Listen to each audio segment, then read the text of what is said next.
a guy that has definitely challenged my worldview, and that's not an easy thing these days, so let's dive into it. Eric, my man, welcome to THC. Thanks for having me here. Appreciate it.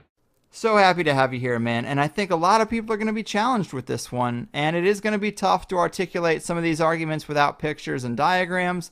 But what I've seen has raised some serious red flags with a lot of things that we take as a given. Everything from the existence of nuclear weapons in the International Space Station to the makeup of the Earth and the entire universe itself.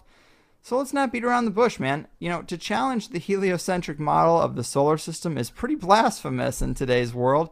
So, how do we start to unravel some of this stuff? What are some of the biggest red flags with our traditional understanding that should start putting those first cracks in the listener's preconceived notions? Sure. Well, just our common sense everyday perception of the Earth, it is flat as far as we can tell. It is motionless as far as we can tell. And everything in the sky is revolving around us as far as we can tell. If nobody told us otherwise, we'd logically assume that the Earth was flat, motionless, with everything in the sky revolving around us. And you can prove that this is the case as well, for instance, with the horizon. As you rise up, no matter how high you go on the top of Mount Everest, or if you go in a balloon higher and higher, as far as 20 miles up and higher, we've gotten independent balloons have gone up with cameras. The horizon remains flat all the way around and rises to the eye of the camera all the way up. Now, if the Earth were a ball, no matter how big, the horizon is said to be the curvature of the ball. So as you rose up, the horizon would stay where it was, and you'd have to look down if you're in a hot air balloon, down further and further as you rose up, and the horizon would be below you. But in fact, as high as any non-NASA, RASA, or other Freemasonic space agency has ever shown us, as far as any independent camera has ever gone up with an independent rocket or balloon, as far as 20 miles up, totally flat and rises to the eye of the observer. So that's one proof. Of course, you can measure curvature if it actually existed. They say the ball Earth is 25,000 miles in circumference, and using spherical trigonometry, it figures out to 8 inches of curvature per mile squared. The mile is squared, so for 2 miles, it would be 2 times 2, 4 times 8 inches, 32 inches. And for the third mile, it's 3 squared, which is 3 times 3, 9 times 8 is 72. So you're going 8, 32, 72, 128 inches, and so on. And this is the kind of curvature that would exist on a ball, and specifically on a ball 25,000 miles in circumference, as they say it is. So you can check with theodolites and telescopes and different methods, lasers, to see if the Earth actually does have that curvature. And it's been tested over and over again and found to have no curvature whatsoever. So I mean, even if they had the number wrong and it was 100,000 miles in circumference, there would still be a calculable, measurable curvature that just isn't there. The only place curvature exists is in NASA photos and videos, and those can be proven to be CGI fakes, and the early ones were literally taken through a round window to make the Earth appear round. And that's it. It's just photo trickery and brainwashing that's got the world thinking that we're on a ball spinning around the sun with a magical force called gravity holding us on the underside of this spinning ball. It's all just brainwashing that we've received. It's pseudoscience accepted as legit science. But real science has confirmed geocentricity in the flat Earth for thousands of years. The flat Earth was known to ancient cultures all over the world for thousands of years, and it's actually a relatively recent phenomenon that people have been believing we're on a big ball spinning around the sun. Pythagoras first came up with it about 2,500 years ago. He's also often considered the first Freemason, and it didn't go anywhere much from there until 2,000 years later. Copernicus picked up where he left off, another Jesuit Freemason, and he really picked things up, and Kepler and Galileo and Newton, and now Einstein and NASA, Sagan and Neil deGrasse Tyson, all these people, they're all part of this Freemasonic club that is building a pseudo-scientific worldview to indoctrinate the slave class so that we can be propagandized into doing anything. This is basically the biggest thing you could possibly lie about. So the psychopaths who control society are interested in world domination.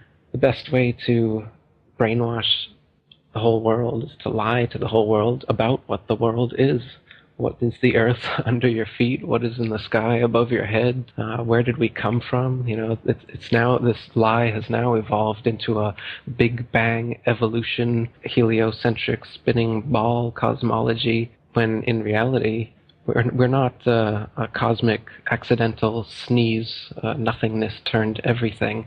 This is quite obviously intelligently designed, this thing we're experiencing here, this life, this universe. I can't believe anyone in their right mind can look me in the eyes with a straight face and say, no, man, it's all random. This is all just random. But people do. Yeah, right. I think you make a lot of great points, man, and I think the curvature argument is pretty damn strong. And I pulled this off your website in the comments section because, to your credit, you spend a lot of time writing thorough answers to questions and responses to critics, and that's where a lot of my questions got answered. And so here's a little more detail about the curvature argument from your site. It seems like lighthouses are one great example. This first one you have is the Isle of Wight Lighthouse in England. It's 180 feet high and can be seen up to 42 miles away, a distance at which modern astronomers say the light should fall 996 feet below the line of sight.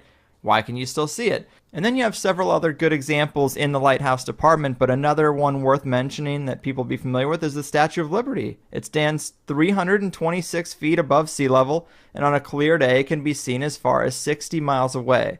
Now, if the Earth was a globe at the dimensions that they give us, that would put Lady Liberty at an impossible 2,074 feet below the horizon. These examples seem hard to rectify unless there's some obvious answer that I'm missing, but I would say this is a pretty compelling thread of evidence, my man. Yeah. The distance at which the light from lighthouses can be seen at sea is just way too far for the Earth to be a ball 25,000 miles in circumference. Another great example is the Notre Dame Antwerp spire, standing 403 feet high from the foot of the tower, with Strasbourg measuring 468 feet above sea level. And so with the aid of a telescope, ships can be seen on the horizon, and captains declare they can see the spire from an amazing 150 miles away. If the Earth were a globe, however, at that distance, the spire should be an entire mile, 5,280 feet below the horizon. So there's a lot of examples like this where you've got a whole mile, say, that the light should be below the horizon. You should not be able to see it. And even light refraction that the naysayers try to bring up can't account for it, as it can only account for 1/12 of whatever the original distance is. So, the light at which lighthouses can be seen at sea, as well as the fact that canals, tunnels, and railroads are never built with curvature in mind whatsoever. It's not necessary. And if there were, then their plans would be off, in fact. I've got quotes in my book from railroad engineers and canal builders saying how it's hard enough for railroads to make curves horizontally, let alone if we were on a ball and railroads would have to be curving up on the ball. And they give examples of different railroads over the Earth and how long they are and how much curvature they'd have to be ascending, and how it would be so impossible for the trains to be able to go up this curve, because trains are made to be on a level. They just can't operate that way. So there's a lot of proofs like that. You mentioned Neil deGrasse Tyson, and one compelling thing you have in your documentary is Neil deGrasse Tyson is on TV and he's talking about the shape of the Earth, and he's talking about how they just discovered now that the Earth is more pear-shaped than it is round. And I'm thinking, well, we've been seeing pictures of the Earth from space and it's a perfect circle. So either you don't know what you're talking about or those pictures aren't real. This is a serious disconnect that's hard to rectify, Neil. Absolutely, yeah. And they've said that it's a sphere, and then they've said that it's an oblate spheroid flattened at the poles, so it's kind of like smushed. And now more recently they're saying it's an oblate spheroid flattened at the poles with a bulge in the south, so it's kind of pear-shaped. So they keep changing it, but you're right, the pictures that they've given us, they show a perfect circle. They don't show any sort of bulge or oblateness as they claim exists. And people say, oh, well, it's just not enough to be seen. But they're claiming it's quite a bit. He said it's the amount of Everest above sea level is how much more oblate it is, supposedly. Right, you would think that would show up in the pictures. Now, a lot of people's first question is going to be, well, where's the edge? And I was surprised to see how easy that is to rectify, but I'm sure you get that a lot. How do you tell people when they come at you with, well, where's the edge? Why aren't people sailing off the edge or whatever? So in the flat Earth model, the North Pole is in the middle, and the Earth is a disk shape, and the Antarctica is all the way around, holding the oceans in. And so it's a fact if you're at the North Pole and you go south, no matter which, actually it doesn't matter where you are, if you go south eventually, you're going to end up in Antarctica. But on the ball model, it's just a little ice continent underneath the ball. Yet in this model, it's all the way around you, holding the oceans in. As for whether there's an edge beyond the Antarctic ice plateau, this wall that holds everything in is about 100 to 200 feet tall, and once you climb up on the ice wall, it's a plateau of snow that just goes on and on and on. And the public and myself are ignorant at the moment as to whether there is an edge at some point, whether there'd be a barrier, a dome, as many ancient cultures have said there is, or whether it's an infinite flat plain and it's just snow, ice, wind, and darkness forever. So that's still a mystery, how the ice actually terminates. But it is a fact that if you travel south from anywhere on Earth, you will end up at the Antarctic ice wall. The lie is that there's a South Pole, and they've put a ceremonial red and white barbershop pole with a ball Earth on top of it at an arbitrary point along the Antarctic ice.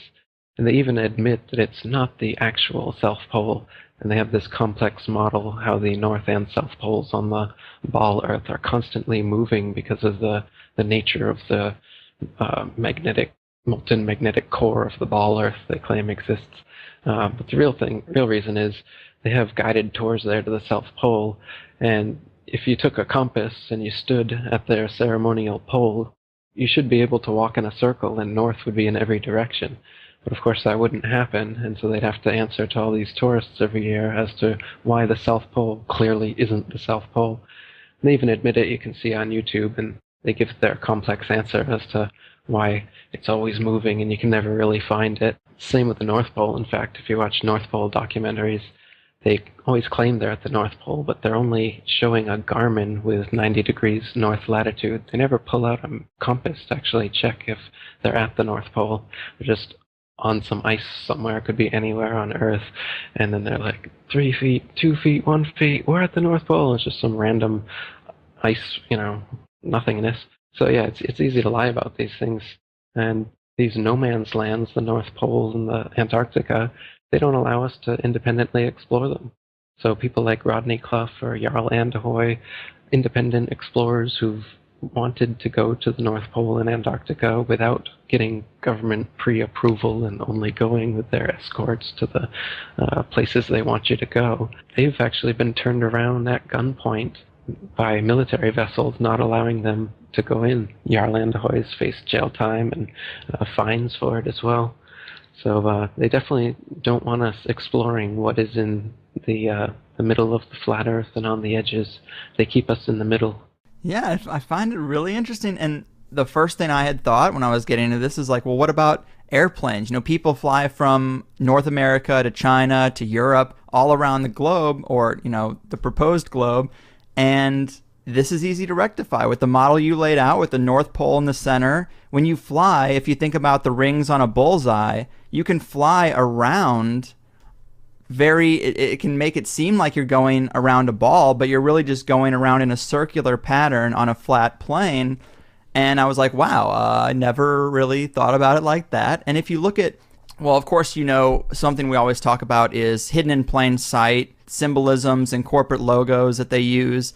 And if you look at the UN flag, this is exactly the model you're proposing, and it even has an overlay like a bullseye pattern that shows you the overlay is exactly how planes would fly around or how ships would navigate around. But it's really odd that the UN flag would take up the exact same composition or damn close to the flat Earth model.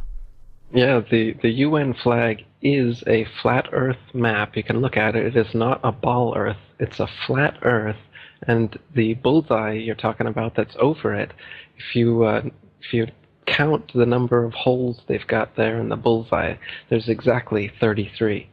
So what they've got is a flat Earth divided into 33 sections. And I'm sure you're aware that 33 is a significant occult number, especially among the Freemasons, who are the ones in charge of this whole deception, as I said, from all the way back to Pythagoras, the first Freemason who thought up this ball Earth theory, through Copernicus and Galileo and Newton, and right up to today, Neil deGrasse Tyson, etc. So the Freemasons in the UN, the Freemasons in NASA, these are the people who are doing this, and they put their symbology right out there by having the UN flag be a flat Earth divided into 33 sections right in our face. And meanwhile they laugh about the flat Earth. It's got to be the most ridiculed position ever. And you got to think there's a reason for that.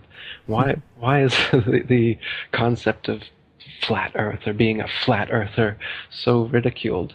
I have a flat Earth comedy special I made, and you can see Obama saying over and over again the flat Earth, ridiculing them, making jokes about them in his speeches.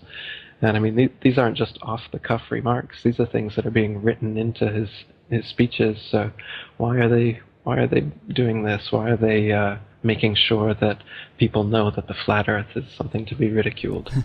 I agree with you on that. I thought that was pretty hair-raising because typical people have to assume that the model of the Earth is as so rock solid that the flat Earth idea is so far past that it isn't even on the radar. It shouldn't even be worth mentioning, considering conventional science. So it is rather odd that that is Obama's go-to. Like, he's talking about how he wants to create progress, and he's like, we can't have every debate. We don't have time for the Flat Earth Society. And everybody cheers like, yeah, we don't need to have that fundamental of a debate. And it just struck me as kind of spooky.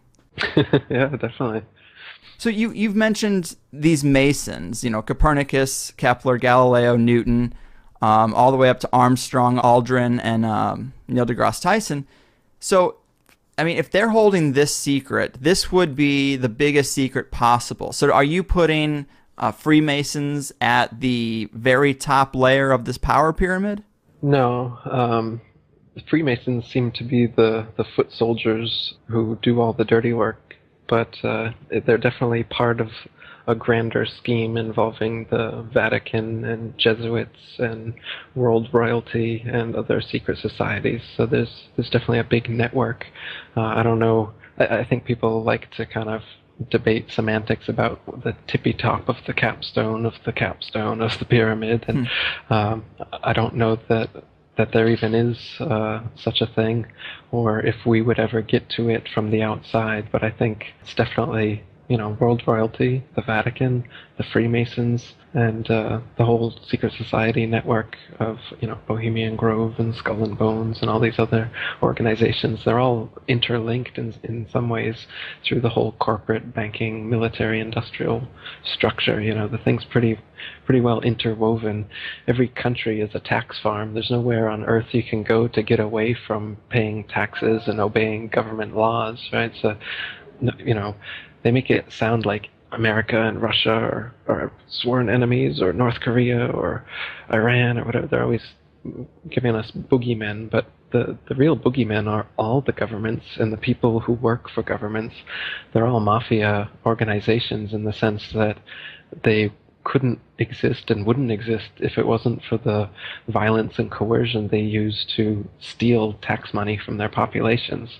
Whether it's a democracy, socialism, communism, fascism, every ism involves taxation, forced stealing money from the population to fund the bureaucracy that continues stealing money and writing laws and imprisoning the population and then making more money off of imprisoning the population, as they do in America with the private prisons, and profiting off the inmates' labor and whatnot. So they've got a big profit margin going here for this scheme, and it's really well interconnected. And to debate about the tippy top all the time, as many conspiracists like to do, I think it's more important to just see that this is a huge network, and it encapsulates literally everything that the conspiracy encyclopedia, has. Yeah. Great points, man. I don't think anyone would disagree with that here. You talked about, well, Antarctica, of course, being, and people going there and getting turned away at gunpoint. But what about, say, the early explorers? Do we get any indication that the composition is the way you've described from the early explorers who tried to get down there or tried to sail around Antarctica or anything like that? Yeah, the early sailors that went to the Antarctic, like James Clark and Captain Cook, they spent years trying to find an inlet into the Antarctic ice. On the Ball model, it's supposed to be only about 12,000 miles around the Antarctic ice continent, but on the flat Earth map, it would be much bigger than that. And in reality, when you sail around it, as I said, it takes 3 or 4 years, and they weren't going in a straight line, but they were chartering 50 or 60,000 miles around, as they were trying to find an inlet into the ice wall, never able to find one. Yeah, and you also have, and this is another quote that I pulled off your site, a guy named William Carpenter. He says, "Yes, but we can circumnavigate the South easily enough, is often said by those who don't know. The British ship Challenger recently completed the circuit of the southern region indirectly, to be sure, but she was 3 years about it and traversed nearly 69,000 miles, a stretch long enough to have taken her 6 times around the globular hypothesis." Which is interesting because you can then visualize someone trying to get around this island they have in their head, this big island of ice, this big continent of ice, this idea they have in their head, and they're trying to get around it by just going the same direction. And if you picture it in the flat Earth model, you can visualize how they would just be bumping into the edge all the way around until they got back to kind of their starting point, and then they'd go back up north and be like where they were. And to them, they think they went around a big continent, but they did exactly the opposite and went on the inside of a giant edge. And I thought that quote was pretty interesting. Yeah, another thing those early explorers found is that they were always outside of their reckoning every day as far as how far they should have traveled on their maps. So they were an average of 12 to 16 miles, sometimes as much as 29 miles out of reckoning. Lieutenant Charles Wilkes, commander of the United States Navy exploration expedition to the Antarctic in 1838, spent almost 4 years going around, and he was writing in his journal how every day he was sometimes up to 20 miles in less than 18 hours out of reckoning. And so they always have to chalk it up to water currents or some sort of thing like this, but they're consistently out of their reckoning because the flat Earth, of course, is much bigger in the southern so-called hemisphere than the ball Earth would be. So the maps that they're using are all assuming the ball Earth. They're flat maps, by the way. They use, it's called plane sailing, is the most common used navigation method, which is done assuming the water is a plane, as it actually is. The natural physics of water proves that all the surface of water on Earth is a plane, by the way, because, as you know, water will always find and maintain its own level. So if it's dammed up and then released, it will rapidly rush off in all directions until it remains level. Yet they say that we're on a big ball here, and the oceans are all convex, somehow held on to the Earth through the magical force of gravity, yet we can see with our eyes, and we know through physics, that water maintains and always is level. Yeah, that's a compelling point. And you did bring up earlier that the horizon always looks flat, and I think most people would say, well, that's a perspective issue. That would be the argument, the typical argument. But if you haven't seen it, people should look at it. That you're right about the idea that there's people who have attached cameras to balloons, just independent people who've attached a high-def camera to a balloon, sent it up as high as they possibly could just to get that footage, because it is interesting to do. And you are right, as far high as it goes on any of these videos that I've seen, I'm a little surprised that you never see a curvature. Even thousands of feet up, you don't see that curvature. It's a little odd. You'd expect to see it. Yeah, though sometimes you do see curvature, and it's because of using a wide-angle lens. Right. For instance, on the Red Bull dives that Felix Baumgartner did that everybody has seen, if you notice, the outside cameras are clearly wide-angle lens, and then there's an inside cockpit camera that isn't. And as you're watching it from the outside cameras, you'll notice that the supposed curvature of the ball Earth starts really early on, just as he's lifting off. And the exact same curvature stays exactly the same all the way up to the point where he's going to jump.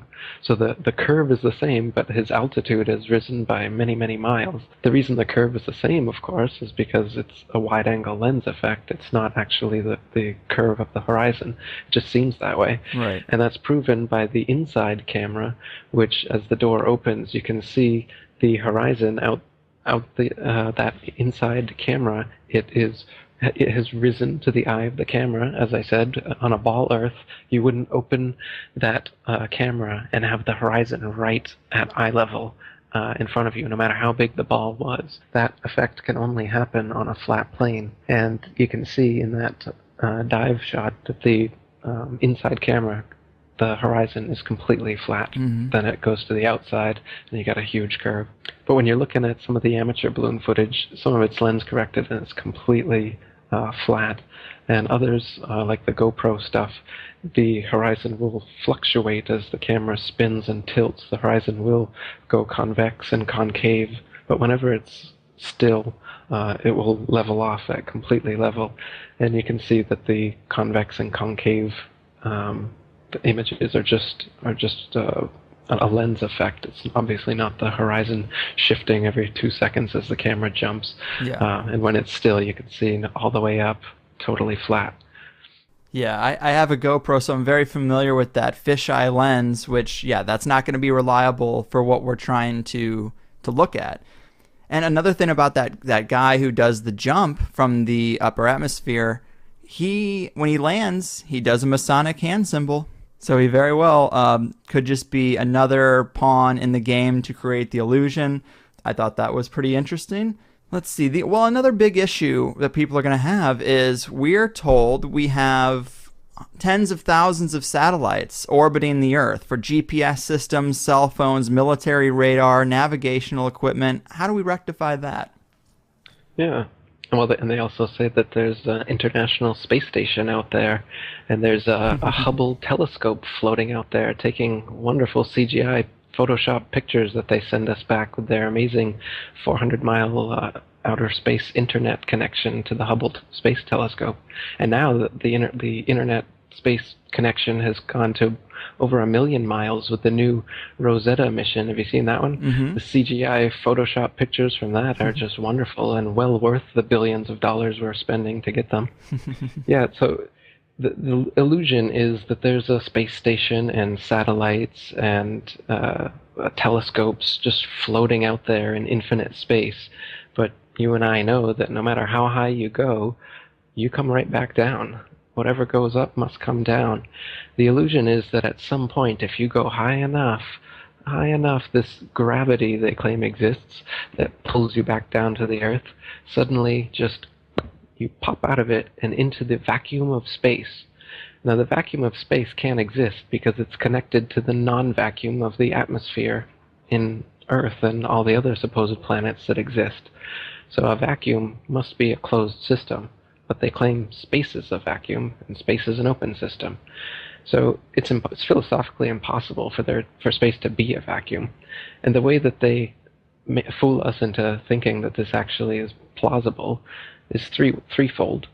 First way they do it is in zero-G planes, which are Boeing 737s that do parabolic maneuvers that have a free fall illusion, a free fall effect rather, that happens for about a minute, where you can be floating in these planes and that's how they get this outer space look, like you're floating in outer space. The second way is through wires, harnesses, and green screen for the longer shots. In the ISS, for instance, they do that.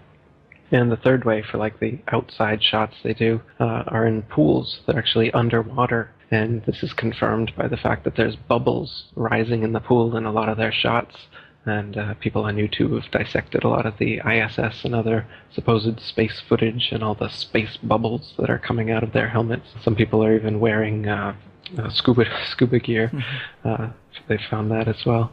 So that they fake these zero-G illusions by being in water, by being in zero-G planes, and by being in harnesses in front of a green screen. And that makes us think that it's possible that out there in space you could just be kind of floating around like they show us in the movies. But as far as we'll ever know, as far as you or I would ever know, we go as high as we can in a plane or a balloon or a rocket, and we come right back down. Even the rockets they send up, if you're honest about it, you'll notice that they don't go straight up. All their rockets start a parabolic curve, they start to arc over, and the ones they claim are successful are the ones that go out of view before they come all the way back down. And if anybody asks, why do they always curve over like that? They just say that they're going around the curvature of the ball Earth, and they'll reach escape velocity soon, and at some point they'll just pop right out of the gravity, and then they'll be floating, which is another problem, because if you were in a vacuum and you were using rocket thrusters or anything to thrust yourself forward, you wouldn't go forward or in any direction you wanted to. You just spin wildly out of control like a gyroscope in 360 degrees in 3 dimensions, spinning wildly. You don't go anywhere that way. So the whole idea of space travel is a big joke. It's all science fiction. Yeah, the other thing I thought was really compelling about the satellites is you talk about just go on Google and do an image search for satellites. A lot of the stuff you see is going to look pretty archaic considering modern technology because they've been using the same model for so long. But almost everything, well, if this model is to be true, it'd have to be everything. But everything you see looks CGI, or it looks like a little computer graphic of a satellite. Where are the pictures of Earth with 20,000 satellites orbiting it? If we have an International Space Station, can't you get a photograph that has all these little dots that should look like lice all around the Earth's outer atmosphere? That's one issue, but also the temperature. They tell us the thermosphere is 2,000 degrees Celsius. Well, what metal is going to be able to withstand that kind of heat? What computer can survive in that environment? Yeah, that's right. Those are 2 more good points for why satellites, well, we shouldn't just assume that these things exist just because people say they do. If you want to be scientific and you want to be a real skeptic, you want to be a critical thinker, then you should only accept things that you can verify with your senses and with evidence yourself. So, people think it's crazy to believe that satellites don't exist. But really, it's crazy to believe that satellites do exist when you have no evidence and can never verify it for yourself. Just like these space programs and space telescopes and all these other things that we will never confirm. As far as we know, if I go up on a plane and I jump out, I'm coming back to Earth. Doesn't matter how high I go. I'm not going to start floating at some point like they claim happens, and has to happen if there are satellites out there. But as you said, if you look at the pictures of satellites and the pictures that these satellites are supposedly taking, they're all CGI. The satellite itself is fake. The pictures of the Earth look like cartoons. They claim almost all of them are composites, which is their word. They say that they receive ribbons of imagery from satellites, which is their term they use to tell us, why we don't just get a friggin' photograph. So they say we get ribbons of imagery, and then they have to splice the ribbons of imagery together in Photoshop. So they even claim, they even admit, NASA workers themselves on radio have admitted that they have to use Photoshop on the satellite images. It's just how the data is received, and so that's how it is, man. Yeah.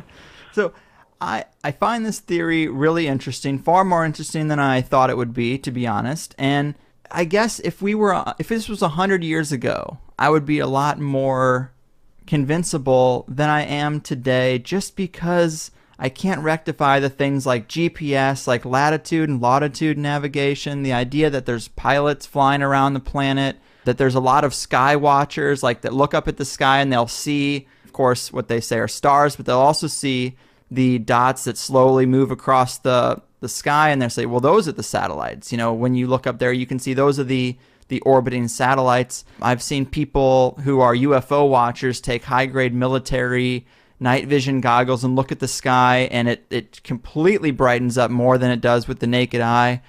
And I have a hard time rectifying some of that stuff. What about, say, longitude and latitude navigation? How are we having whole industries of pilots flying around and no one's really catching on?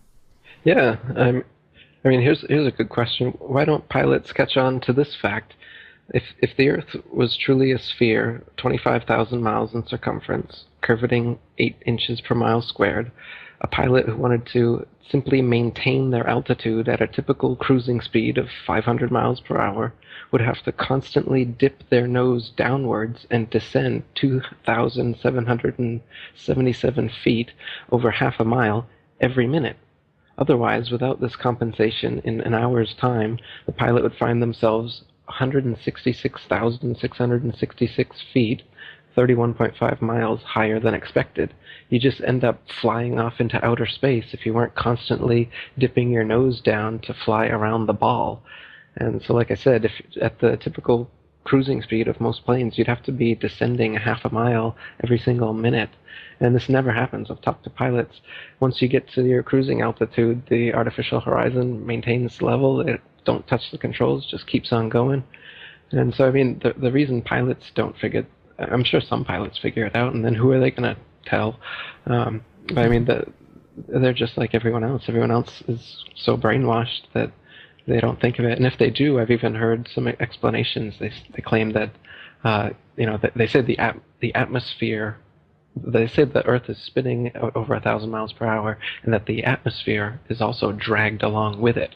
So then, if some pilot says, "Hey, why don't I have to course correct downwards all the time?"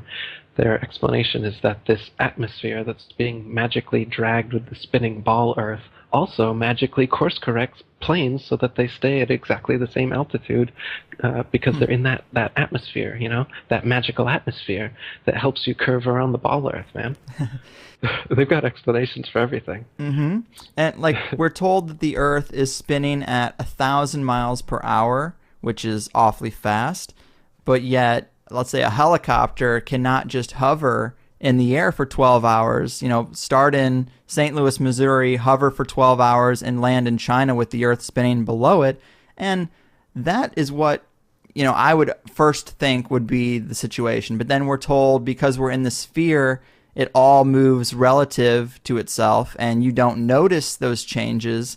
And see, I'm not a physicist, I'm not a pilot, and so it's hard for me to really play devil's advocate for their position. But I think about if you're in a speeding car going 90 miles an hour down the highway, you can play catch with the passenger and it feels like you're stationary. Or like if an ant is crawling around on your dashboard, whether it's going with the grain of the car or against, it doesn't really notice that effect. So it's like, I guess I would think that the atmosphere would have the same effect as the encapsulation of that vehicle moving at a fast speed. To the people inside of it, they don't notice. And I guess that's the argument. But do you find flaws with that argument? Yeah, because once again, it's explaining away your common sense and your experience, which is that you're not moving whatsoever. And so they say, yes, you are moving, silly, but you're just moving at such a constant velocity that you don't notice it whatsoever. Now, even if you're in the best Rolls Royce over the best tar, smoothly going, you close your eyes, I can still tell I'm moving, and that's not going 1,000 miles per hour. That's just going 50 or whatever we're talking about here. Even in an elevator, just an elevator going up, I can feel that. I have a really sensitive stomach, so I mean, I can tell, and I get sick if I'm doing some sort of motion that's anything on par with what the Earth is supposedly doing. And so isn't that weird that just because it's a perfect constant velocity that my stomach's able to handle that, but just a little bit of a elevator malfunction, and then I'm ready to, you know. So these things don't make any sense. They just want to explain away your common sense with these kind of arguments. And like you said, if you were in a helicopter, you should be able to just go up, wait for the ball Earth to spin underneath you, and land at your destination. But of course, the atmosphere spins with the ball Earth, so that doesn't happen. But we can prove that that's not the case either, because now we have airplanes which you can go easterly or westerly, and if the Earth and the atmosphere are spinning 1,000 miles per hour east all the way, all the time, as they say, then a westbound plane should be, well, an eastbound plane should never reach its destination if it was going 500 miles per hour and the Earth is spinning and the atmosphere is spinning 1,000 miles. Your destination should come up behind you before you ever reach it, right? And then destinations going the opposite way are going to take far, far longer than they do. You can check flight times, and they're always within a half hour, a couple hours, no matter what direction you're going to or from. But if the Earth was actually spinning at the rate that they say it was, flight times would be totally different. It makes sense, but yet I've been taught from an early age not to trust myself because they've got it on lock, so I just assume that the physics all kind of works out. But I know there are people who go to school for physics. You know, they study it for years and years, and it's just odd that none of them ever catch on to it. That I guess that guys like Newton created this entire fake science around a fake model, and yet all the math checks out. That's a little hard for me to rectify. Oh, they're counting on that. That's why they've got all these huge formulas and calculations for gravity and whatnot that are based on nothing. So, like, they've got a weight for the ball Earth, all based on their gravity calculations. And you can Wikipedia it, and you'll see pages of, you know, mathematic language that makes no sense to 99.9% of the population. But apparently the math works out, so it's real, right? So it's just another way, just like the CGI images or whatever. Some people are fooled by the images. Some people are fooled by the math. Some people are fooled by, you know, this or that. They've got many different ways to get us in their grips. Like you said, the whole education system is teaching us not to believe our senses. Like the model they show, the ball Earth model with a crust on the outside and the outer mantle and the inner mantle and the outer core and the inner core. Guess what? They've only ever dug 8 miles down into the crust, so they don't even know what's beneath that. It took them almost 30 years to get there, and they couldn't get any further in the Russian Kola Ultra Deep, it's called. So it's all speculation as to these layers of the ball Earth they claim exist, and it's the inner layer of molten magnetic core, whatever they claim, creates the magnetism of the Earth. And so this is another funny thing. They claim that the core that we've never gotten to, so they can't be confirmed existed, causes a magnetic effect on the ball Earth, so that at one point at the top of the ball is a pole, and at the exact opposite point on the ball is an opposite magnetic pole. But this doesn't exist anywhere in nature. You can't find a sphere, and at one point on the magnetic sphere, it will cause another magnetic sphere to stick to it in that little point, and then then push away from the opposite point. It doesn't exist like that. Only bar magnets can do that. What do exist, however, are ring magnets, and those are shaped just like the flat Earth model, where the pole is in the middle, and then the opposite pole is actually every point along the circumference. So the magnetic explanation, which a lot of people will bring up, well, how does magnetism work if we're on a flat Earth? You know, the accepted model is that it's this spinning molten magnet stuff in the core that creates this kind of north-south ball magnet, which doesn't actually exist anywhere in nature. Yet the ring magnet, which is it's in loudspeakers and other things, that's the flat Earth model, and that actually does exist. So that's an actual magnet instead of an imaginary magnet like they claim exists. And we'll actually admit that I don't know what's under the flat Earth. We've only gone 8 miles down, and we haven't gotten to the bottom of the Pacific. All I know is, as far as we can tell, the water is completely flat, and the land is flat, other than hills, valleys, and mountains over a long period of space. There's no convex or concave curvature. It's totally flat. Yeah, and I guess you could say science is designed exactly how economics and taxes are designed. The increasing complexity makes it so the average individual just has to trust the experts. You can follow it to a certain point, but then most people say, well, that's a little bit beyond me, but there's experts out there. They know what they're doing. I'm sure that this fractional reserve banking system, this debt-based system of rule is just fine. I'm sure the taxes I'm paying are totally fair. They've got the code. They got the big book. They wouldn't overcharge me. They wouldn't, pull any scams on me. And you could apply the same thing to, of course, science, but it's just to what degree? This is a really far out degree. That's right, yeah. I mean, our eyes and experience tell us the Earth is flat and motionless, and everything in the sky revolves around us.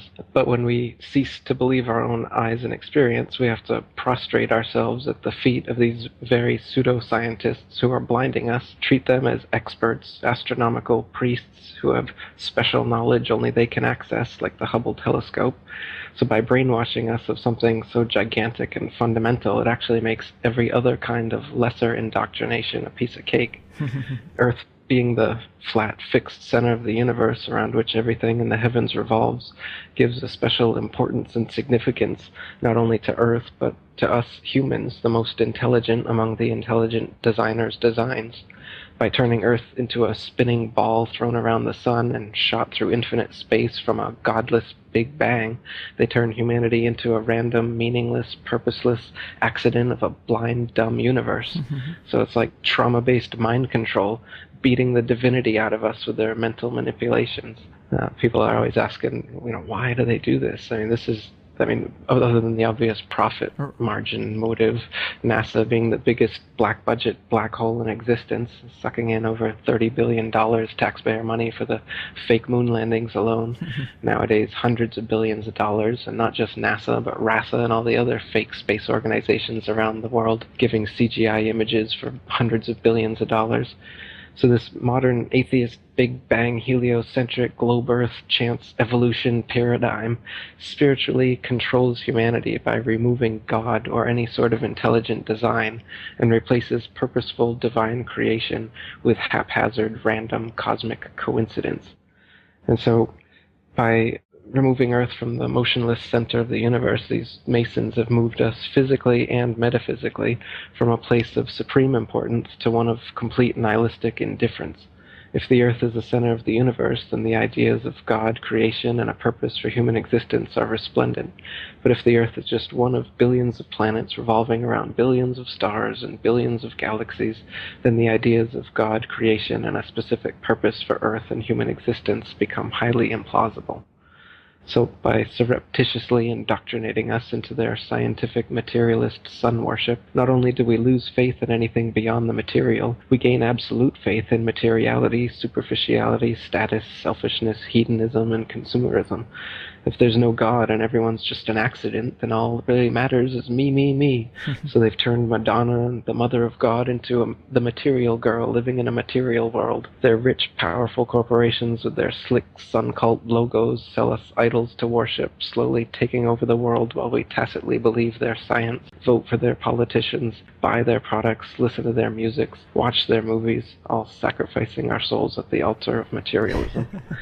Touche, my man. It's a big deception. I'd say it's the biggest cover-up and conspiracy in history. We've been completely deluded for 500 years. Not everybody, but nowadays it's pretty well advanced. Yeah. Most of the flat Earth material you'll find still in existence is from the 1800s, and there was quite a debate going on then. So there's still quite a few people unconvinced of the spinning ball theory back then. But nowadays with NASA and all the photo and videos that they give us, people don't really look at too much further for evidence, as they assume that that's all real. Right. Obviously, it is a huge can of worms, and there's so many things, so many arguments. People say, well, what about, the planets? So the planets are all fake? Yeah, there's a lot of things that our science has told us that are built off of the heliocentric model that they've given us.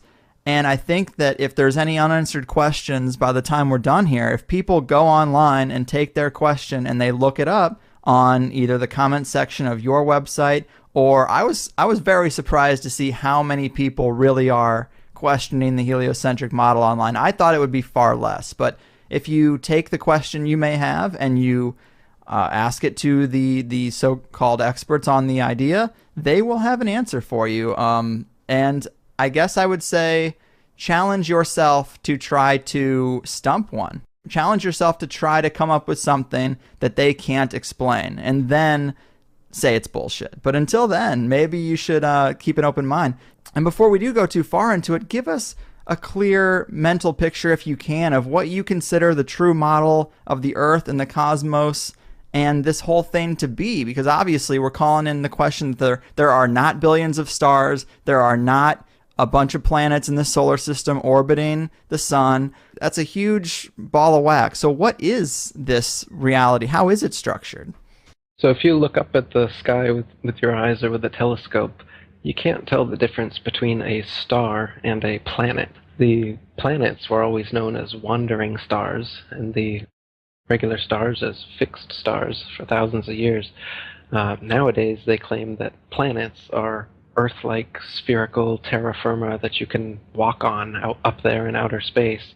But as far as you can tell through any telescope that we have, it's just a round dot of light up there in the sky. All the planets and all the stars, none of them can be confirmed to be some sort of terra firma that you could land on, though in their pictures from their fake telescopes, they clearly look like big ball planets that you could definitely land on, as they show you with Mars and whatnot. But that can't be confirmed, again, with your own eyes or with a telescope that you could buy. With anything that we can see, the sun, moon, stars, and planets are all just lights in the sky revolving around us.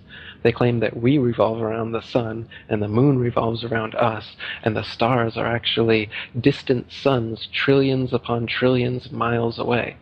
Now, this wasn't always that way. They've actually been reverse engineering these explanations as they go along, because geocentric flat earthers throughout the centuries have come up with good objections, such as Tycho Brahe's objection that if the Earth is a ball spinning around the sun, in 6 months' time we should be 200 million miles on the other side of the sun. So the parallax perspective, when you look through a telescope in your backyard, you can prove this, you should see some difference in the stars after 200 million miles of supposed orbit. But you can't see any whatsoever. So what heliocentrists have been saying since then is that the stars are actually, the nearest star is 25 trillion miles away, 4.2 light years. They came up with a sci-fi term to make it seem plausible. It's light years away. It's so far away that even after 200 million miles, you can't see an inch of difference in your backyard through a telescope after 6 months of supposed orbital motion. The reason that they say the ball Earth is tilted on its vertical axis 23.5 degrees is because you can see Polaris, the North Pole star, all the way to 23.5 degrees south latitude. And if the Earth was a ball, you couldn't see that because you'd be staring through the ball to look up at that star. You can see it on because the Earth is flat, of course, but you can't see all the stars at any one place from the Earth because of the law of perspective. That's why the sun seems to rise and fall in the sky every day as well, but it's actually not rising or falling anywhere. The sun and the moon maintain their altitude, and they revolve circles around the flat Earth.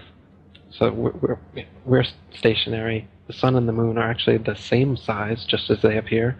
There's another lie. They claim that the sun is 400 times bigger and 400 times further away than the moon, and that's why they just appear the same size from our perspective, but they're not. But I mean, again, with your own eyes, you can see when they eclipse, they are the same size. And the fact that they do eclipse is not quite a coincidence to happen on a Big Bang accident universe, that everything is just spinning around in space randomly. How come there's these two brilliant lights in the sky that pass each other and they're perfectly opposite? Do you know the sun's light is very different than the moon's light too? They claim the moon's light comes from the sun. It's reflected off of the sun. But if you collect the moon's light, it's actually cold. Whereas if you collect sunlight, of course, it's hot and you can burn things. the sunlight will preserve certain things, dry out meats and things to eat. But if you leave meats out in the moonlight, they spoil. If you're in the shade in the sunlight, the shade is obviously the temperature is going to be less. But if you're in the shade in the moonlight, the temperature is more. The moonlight is cold. I've never noticed that. I'm going to try that out. Yeah, the combustion in a bonfire is increased by moonlight, and it's decreased by sunlight. There's another one. So there's a lot of things that prove that the sun and the moon are actually their own lights. They're not. The moon is not a big ball up there in space that you can land masons on, as they claim. It's just a light, a flat, round disk. And you can even see through the moon during waxing and waning cycles. The Royal Astronomical Society, even the people who are part of this manipulation, they've recorded several times that you can see stars and planets through the moon. And the astronomers that are seeing it, they're always flabbergasted about how this is possible. But it's because the moon is not physical. It's not densely physical in the way that they claim. It's just a light, so you can see through it. Just like the planets as well are just lights. That's why Pluto's not a planet anymore, because the light from it just rapidly diminished one day, and they couldn't continue fooling all the amateur astronomers that Pluto's a planet, because the starlight from it just diminished by 50%. I think that moon thing is pretty compelling. I am going to tonight see if that's true. I've never noticed that effect. I've never looked for that effect. But to think that if I get into the shade of the moon and that the moon is giving off its own light, I mean, that is pretty radically different. And I like those kind of challenges. So I'm going to try to see how that works. But I'm surprised more people haven't stumbled upon that. If the moon is giving off a cold light, I guess we just assume it's the absence of sunlight, but to shade yourself from that and be warmer, Interesting indeed, isn't it? It is. I don't know, man. This is about as far out as it gets, and it's super awesome. So, thanks for being here. We covered so much ground. I think we made a pretty good, complete case for at least the proponents of the flat Earth. I think they would be proud of the interview we did today. But, if there are still skeptics out there that are resistant to this idea, is there anything else before we wrap this up that we should mention as icing on the flat Earth cake or anything? Yeah, I recommend everybody look into it, do your own research, and check out my website, atlanteanconspiracy.com. My book and documentary is free on YouTube, The Flat Earth Conspiracy, and I've just restarted the International Flat Earth Research Society. You can come see some of the message board stuff we're doing over there at ifers.boards.net.